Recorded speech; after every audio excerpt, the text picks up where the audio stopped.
자, 여러분 공부하시는데 힘드시죠? 자, 계속 중국어 단어 기능별 상황별 중에서 기능별 단어를 살펴보도록 하겠습니다. 220번입니다. 여러분 교재상 220번 기능별 단어입니다. 자, 먼저 보면 장어라고 되어 있습니다. 우리가 말하는 장어, 민물장어, 바다장어 그 장어가 아니죠.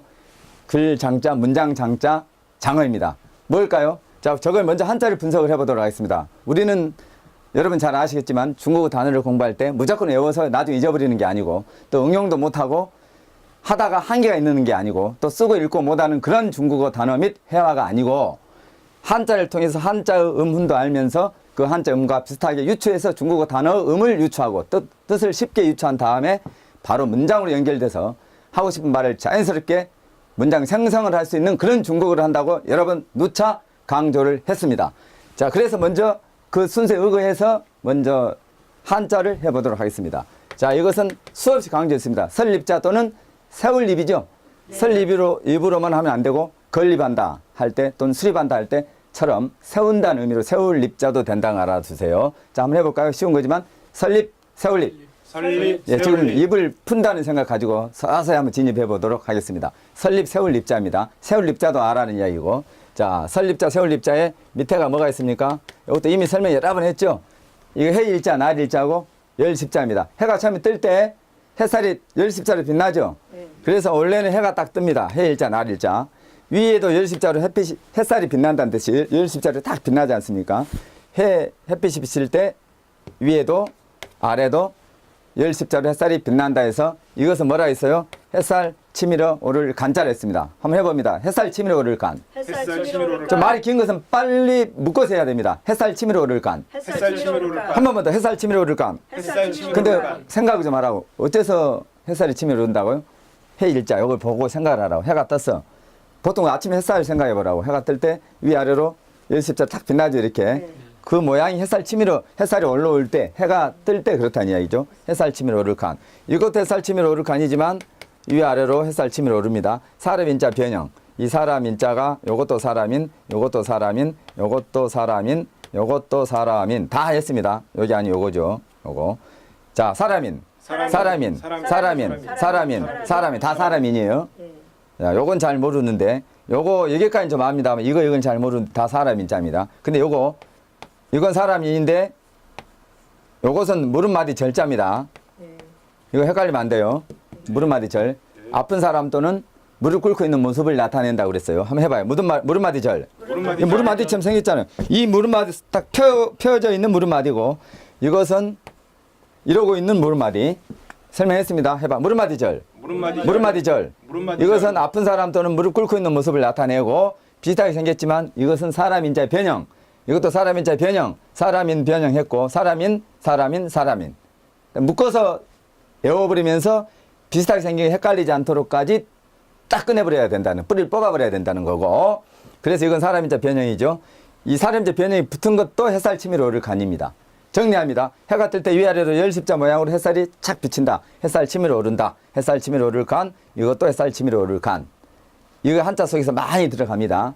그런 의미로 쓰이고 그걸 알아두고 요걸 봅니다. 근데 이것은 지금 위에는 안 비추고 햇살이 비칠 때 아래만 열십자를 비쳤네. 시간이 점심이에요? 이른 아침이에요? 이른 아침이지. 햇살이 비치는 건 사실이니까. 근데 위에는 안 비쳐요. 해가 비치는데 아래로만 열십자 모양으로 해가 비치는 이른 시간이라 해서 해봐. 이를 조입니다. 이를 조.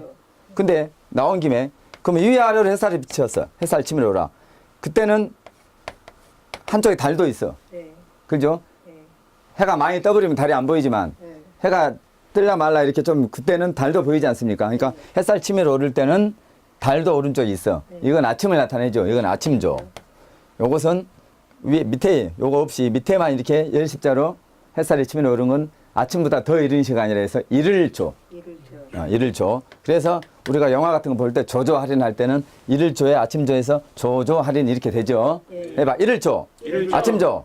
아침보다 조금 이른 시간을 이를 조라 그래요. 어떤 일을 조기에 한다. 이럴 때 이 조자. 이거 구별하고 이런 의미까지 통째로 끝내면서 이뤄온다는 이야기지. 지금 한자 몇 자가 끝나버립니까? 이 짧은 시간에. 그러면서 이것은 어디 글자에 가도 붙어서 응용이 되죠. 뜻과 음으로. 자, 이제 요리 다시 옵니다. 자, 설립자. 그 다음에 이를 조자가 있죠. 이를 조자. 네? 이른 시간, 이를 초에 설립. 이른 시간부터 세워야 해. 무엇을? 글, 문장을 세워야지. 무슨 말이냐? 아침부터 공부하라는 이야기예요. 새벽에. 요즘 새벽에 하면 또 공부가 더 잘 되죠? 보통. 자, 언제부터? 아침부터. 아침이 아니지. 이를 초자라니까. 이른 시간부터. 이 이를 초하고 아침 초 구별하라니까. 이보다 좀 이른 시간이라니까. 자, 이른 시간부터 세워야 하는 건 뭐라고? 글과 문장이다.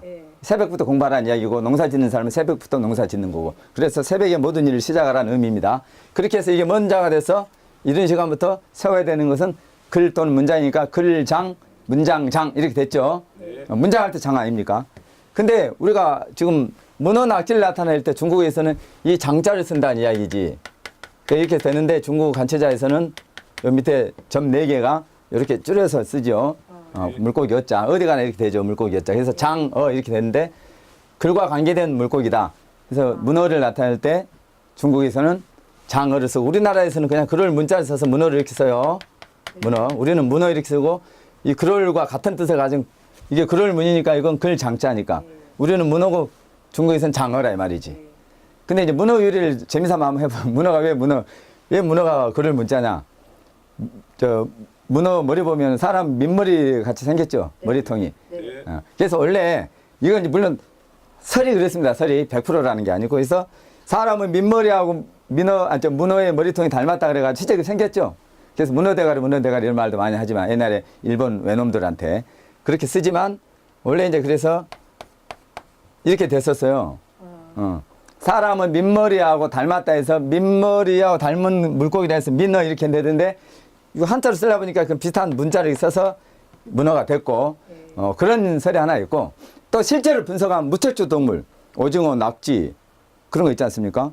문어, 척추 뼈가 없죠? 무척추 동물이잖아요. 연체 동물. 그 중에서 가장 뇌가 복잡하대요. 문어가 실제로 이건 뇌가 가장 복잡하고 일정한 그 기억 능력도 있고 또 단어 기억 능력이 있대요. 실제로. 그래서 그러니까 물고기가 그런 물고기 어디냐 해서 문어만 있다 해서 거기 관련된 문자를 썼다 이런 유대도 있어요. 지금 중국어 단어 하다가 갑자기 옆으로 너무 많이 썼는데 참고로 재밌지 않습니까? 이런 것은. 자, 이제 중국어 그렇게 해서 장자도 외워졌고 유래도 했고 중국에서는 문어가 아니고 장어를 쓰는데 뜻은 문어다. 문어 낙지를 나타낼 때 장어를 쓴다.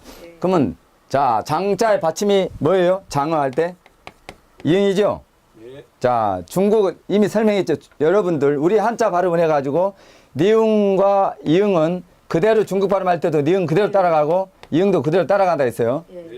우리 한자 발음을 했을 때 우리가 한자 발음을 한국어로 했을 때 받침이 니은인 건 그대로 중국 발음에도 니은이 들어가고 받침이 이응인 건 그대로 중국 발음에도 이응이 들어가고 미음은 어떻게 된다 해서 미음은 대부분 니은으로 바뀌는데 나머지 일부는 없어져 버려. 미음 자체가 60 내지 70%는 미음이 니은으로 바뀌어. 받침이 중국 발음에서도. 근데 나머지 한 30%는 40%는 미음 자체가 없어져 버리고 중국 발음화 된다. 이미 설명을 이거 여러 번 했죠. 참고로 지금 처음 듣는 분들을 위해서 다시 한번 설명을 해드립니다. 그럼 이 장어 받침이 이응이니까 이응 그대로 따라가죠. 중국 발음에도 이게 우리 발음 장어고 중국 발음은 이건데 밑에 이응이 따라갔죠. 그대로. 그런데 H가 있으니까 모음이 하나 겹쳐서 아가 야가 되고 H가 있으면 항상 복모음이 됩니다. 아는 야, 어는 여, 우는 유. 그죠? 우는 유고 오는 요고. 그런 식으로 항상 H가 이게 영어로 발음기호예요. 발음기호.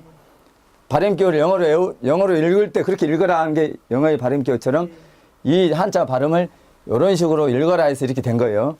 근데 한어 병은 보면 영어 발음기호가 비슷하지만 똑같지는 않죠. 이제 그 발음 한어 병은 보면 따로 알아두시면 좋고 혹시 모르시는 분들을 위해서 99.9% 중국 발음과 정확하게 한글로 표기를 했어요. 그래서 한글이 좋다는 거지. 일본어 같은 걸 절대 표기 못하죠. 자, 그런데 일성과 사성은 경음이 된다 했죠? 중요합니다. H가 들어간 병음에는 무조건 복모음이 된다. 모음이 어는 여, 아는 야 이렇게 된다. 그래서 야가 됐고 그 다음에 일성과 사성은 쌍장음이 된다고. 경음, 된 소리가 된다 이 말이죠. 그래서 장이 아니고 짱이 되고 짱이 아니고 짱이 되는 것은 H와 일성 이유 때문에 그렇다. 여러분 들은 분들은 지겹도록 들은 거고 처음 들은 분들은 저렇게 되는구나 원리를 아실 거고요. 계속 반복하니까. 그렇게 해서 일성과 H 고려해서 생각을 하니까 이 장 발음이 어떻게 됐어요? 자, 일성입니다. 발음해 봅니다. 해봐. 짱, 짱, 짱. 짱, 짱이 아니고 짱입니다. 그리고 짱. 일성이니까 높은 음에서 쭉 올라가요. 일성은 보통 한 썰 정도 음이 됩니다. 썰.